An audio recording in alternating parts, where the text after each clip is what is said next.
Para ampliar el tema y las proyecciones en esta materia, hoy nos acompaña el analista económico Paul Palacios. Buenos días, Paul. Gracias por estar aquí en Desayunos de 24 horas. ¿Cuán cercanas o cuán reales pueden ser estos acuerdos con Alemania en el ámbito comercial con el país? Yo creo que se ha avanzado mucho. Hoy día hay una muy buena reseña en uno de los diarios de Guayaquil, donde se especifica que la proximidad de un acuerdo es viable. El punto es que Alemania no quiere hacer un acuerdo diferente que queda alcanzado con Colombia y Perú.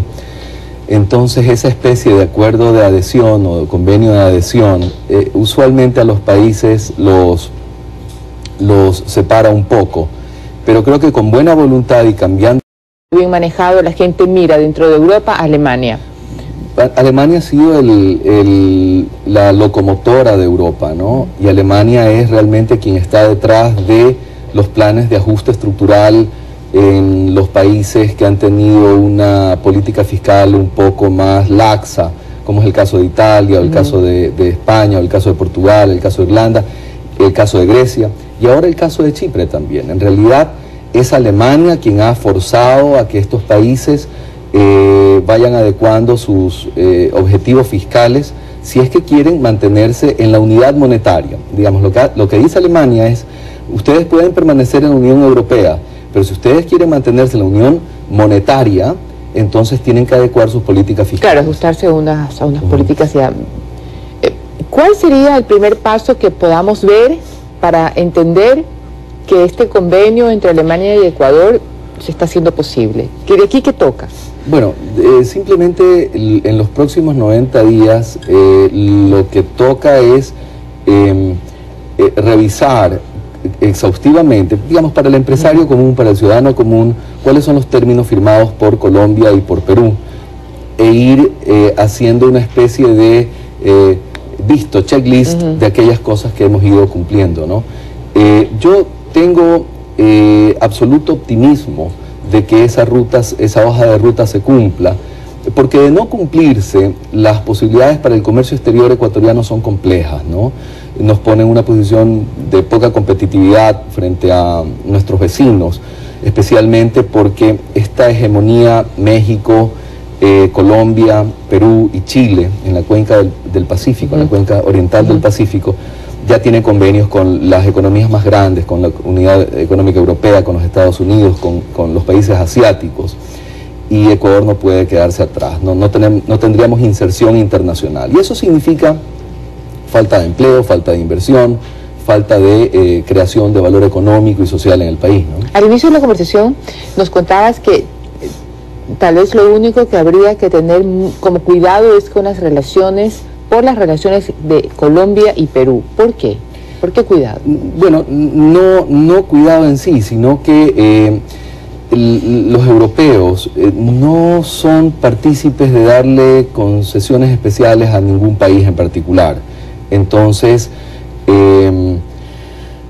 ya han firmado con Colombia y Perú, y no creo que nos den a nosotros como país concesiones especiales. Un caso muy diferente es el caso pasado de los Estados Unidos frente a Ecuador, Bolivia y en su momento Colombia, países que tenían una lucha ardua contra el narcotráfico, pero que esas extensiones se han ido produciendo hasta un punto en el cual dice, bueno, ya llegó el momento en que debería estar como nivelado y que no... En el que tenemos, y ustedes ya no son un país muy chiquito, muy pequeño, muy pobre. Nosotros entre iguales, entre comillas, porque realmente decir que somos iguales a estos grandes países tampoco, sí, ¿no? Pero tenemos también el discurso internacional de que somos un país que está creciendo, de que somos un país que ha hecho cambios estructurales importantes, que ha mejorado el nivel de distribución de la riqueza, no extraordinariamente, pero ha mejorado, que hemos aplacado una buena cantidad de pobreza en el país, de pobreza extrema. Entonces ya los países de mayor desarrollo relativo no nos ven como un país africano de las peores condiciones económicas, nos ven ya como un país en un umbral en una ruta de crecimiento, ¿no? Ayer en el segmento de Economía y usted, aquí en Desayunos de 24 horas, decía Vicente Albornoz que Colombia está produciendo mucho más barriles de petróleo que el Ecuador. Y él hacía un análisis que más allá del número de barriles diarios, impactaba en esta producción el cambio de reglas en lo fiscal y el cambio de reglas en la seguridad jurídica en general. Alemania, si va a entrar en un acercamiento más próximo con nosotros, habría que, o tendría, o tienen la costumbre de garantizar de alguna manera esa seguridad jurídica en sus contratos y en todas las empresas públicas y privadas que entrarían en ese convenio. Bueno, a ver, en el mundo nadie regala nada, María Josefa. Los alemanes no vienen aquí, o los italianos, o los rusos, o los americanos no vienen aquí, salvo que vengan a través del Banco de Cooperación Alemana, de KfW, no vienen a ayudar a pequeños empresarios, vienen a hacer negocios. Y eso es legítimo. Y los ecuatorianos, cuando vamos a otro lado, queremos hacer negocios y queremos generar valor económico.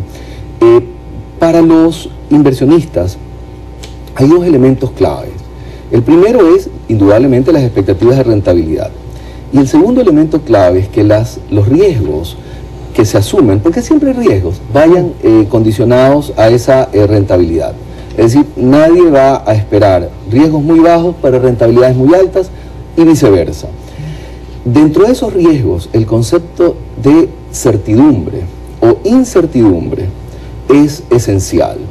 Un país que modifica sus normas de manera continua puede ser percibido como incierto.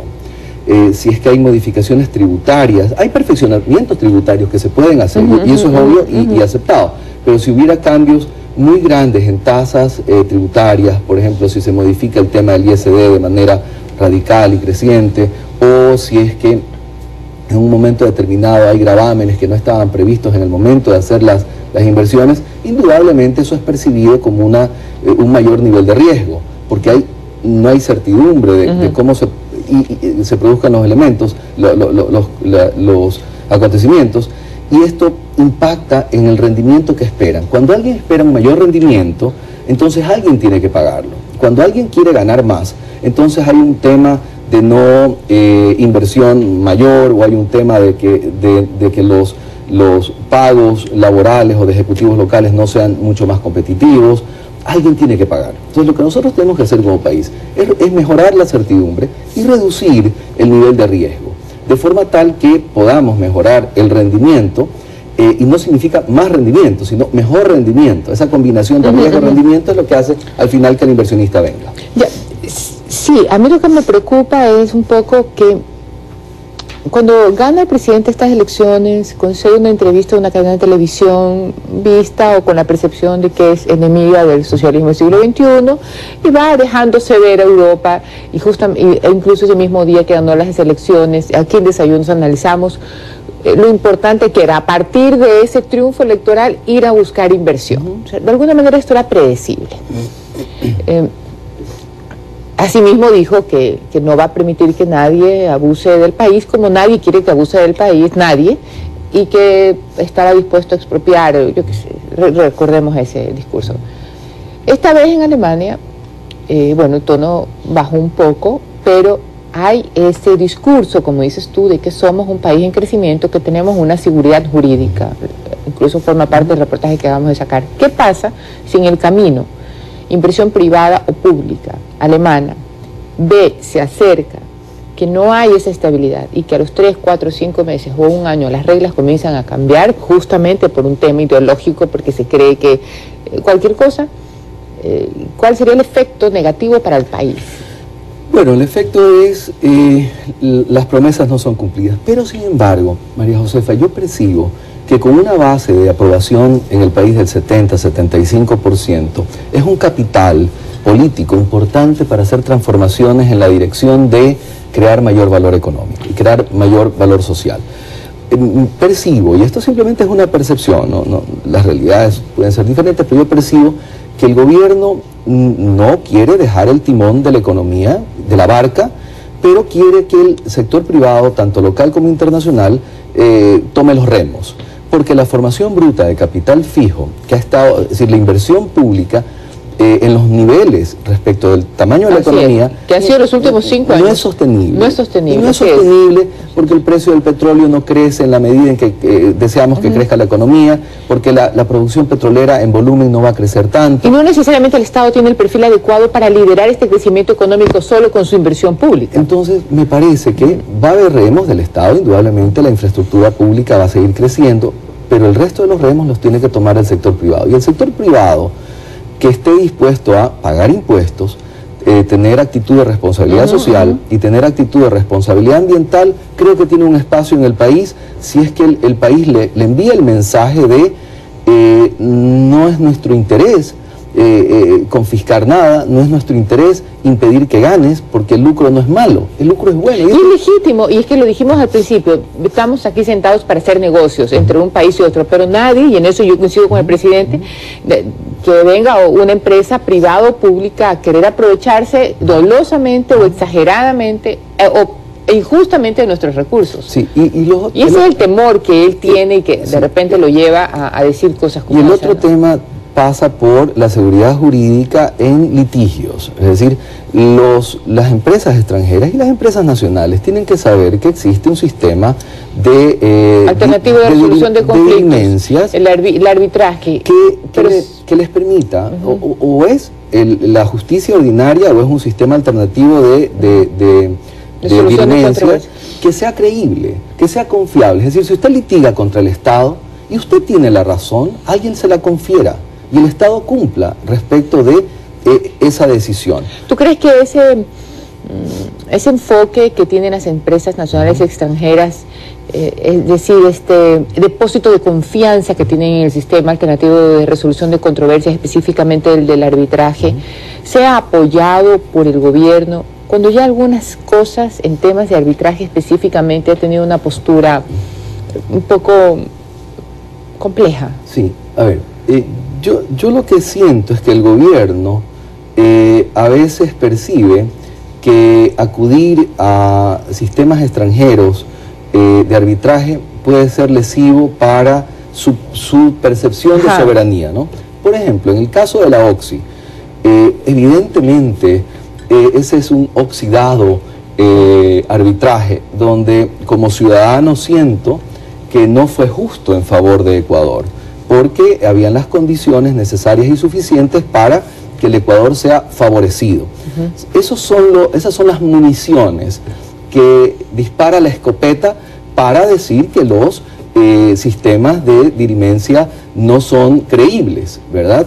Y al final... Pero esa frase es como muy injusta, Paul, porque todos los sistemas no son creíbles por ese caso, que coincido contigo, claro. Además, porque, repito, en eso coincido con el presidente, a mí ni a ningún ecuatoriano nos interesa que venga una multinacional a quererse llevar lo que no le pertenece, y menos ir a buscar unas represalias o indemnizaciones. Sí, nada más que es un tema de 2.000 millones de dólares. Sí, entonces, es terrible. Todos los arbitrajes que fueron a favor de un tema... Del mismo proceso, te estás refiriendo al mismo proceso, sí, no al sistema de arbitraje en general. De 2.000 millones de dólares que representan N cantidad de casas para grupos vulnerables. Entonces, a ver, el punto es que hoy en el aquí y ahora tenemos que construir un país para los próximos 20 años donde tenemos un nivel de subempleo alto, por tanto tenemos que buscar un empleo formal bueno, de buena calidad, y eso no viene por la vía solamente de la inversión pública, viene por la vía de la inversión privada.